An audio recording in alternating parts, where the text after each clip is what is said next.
हमारे साथ एमआईएम के कद्दावर लीडर फखरुद्दीन साहब हैं, जो कि जमशेदपुर के लीडर हैं एमआईएम के। आपकी पार्टी बिहार में अभी चुनाव लड़ रही है, आजाद समाज पार्टी के साथ गठबंधन में स्वामी प्रसाद मौर्य की पार्टी के साथ मिलकर कुछ सीटों पर। कितनी उम्मीद है इस बार के चुनाव में?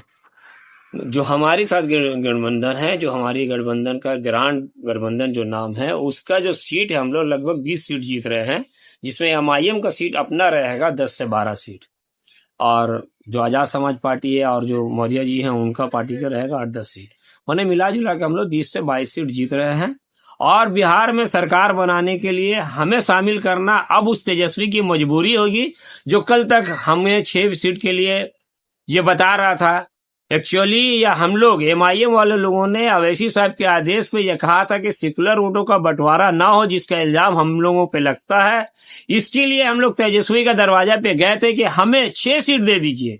5 सीट हमारी जीती हुई थी, हम 1 सीट ज्यादा मांग रहे थे कि 6 सीट दे दीजिए, और हम सेकुलर वोटों का बखराव नहीं चाहते थे। लेकिन तेजस्वी ने जिस तरह से रोल प्ले किया है कि मतलब बीजेपी, जैसे कि लालू प्रसाद ने 2005 में किया था कि मुस्लिम चीफ मिनिस्टर नहीं बनाएंगे, भले बीजेपी चीफ मिनिस्टर बना ले, वैसे ही इस बार तेजस्वी ने भी किया है कि भले बीजेपी जीत जाए, नीतीश कुमार सरकार बना ले, हम अवैसी को 6 सीट नहीं देंगे एमआईएम को। तो अब मुसलमान अपनी अधिकार का बात, अपनी सियासत का बात, अपनी क़यादत का बात करेगा ही। हम 70 साल से दूसरे के भरोसे रहे, जिसके कारण हुआ कि मुसलमान के बच्चा ठेला में केला बेच रहे हैं, सड़क पे पंचर बना रहे हैं, हमारे अच्छे अच्छे जो एजुकेशनल इंस्टीट्यूट से सबको बदनाम कर दिया गया, बर्बाद कर दिया गया है, हमारे बच्चों का मुस्तकबिल खराब हो गया है। एमआईएम को जो लोग वोट दिए उसका बहुत बहुत शुक्रिया।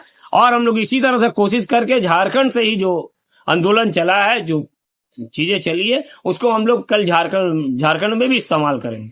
अच्छा, एक सवाल है आपका, आप बोल रहे हैं कि 20-22 सीट आप जीतेंगे, लेकिन एनडीए बोल रहा है, बीजेपी ये बोल रही है कि आरजेडी और महागठबंधन साफ 160 सीट एनडीए बोलती है मुझको खुद का आएगा, 70 से 65 सीट आएगा इंडी गठबंधन को, महागठबंधन को, तो फिर आपको 22 सीट कहां से आ जाएगी? देखिए, ऐसा है कि हम लोग जो बात कर रहे हैं, वो जो ईवीएम मशीन में जो वोटिंग हो रहा पब्लिक का, जो पब्लिक ने, जो जनता ने वोट दिया, उसकी बात कर रहे हैं, उसकी बुनियाद पे बात कर रहे हैं। और एनडीए ने जो बात कर रही है, वो जो चोरी करेगा ईवीएम में वोट, उसके बुनियाद पे कर रहा है। तो बीजेपी चोरी कर रही है, यानी जाहिर से बात है, वोट चोर है वो।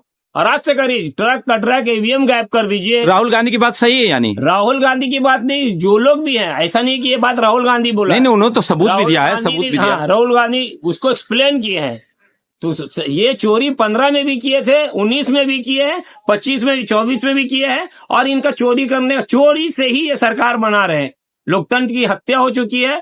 अब अगर भारत में लोकतंत्र बचाना है तो लोगों को चाहिए कि अब चुनाव आयोग के खिलाफ ही प्रदर्शन करना होगा, चुनाव आयोग को ही कटघरे में ले जाना होगा, चुनाव आयोग के खिलाफ ही हम लोग सुप्रीम कोर्ट जाना होगा, तब भारत का लोकतंत्र बचेगा, सियासत बचेगी। नहीं तो ये लोग अघोषित, ये लोग इमरजेंसी नहीं लगाएंगे, अघोषित गुलाम बना देंगे भारत को।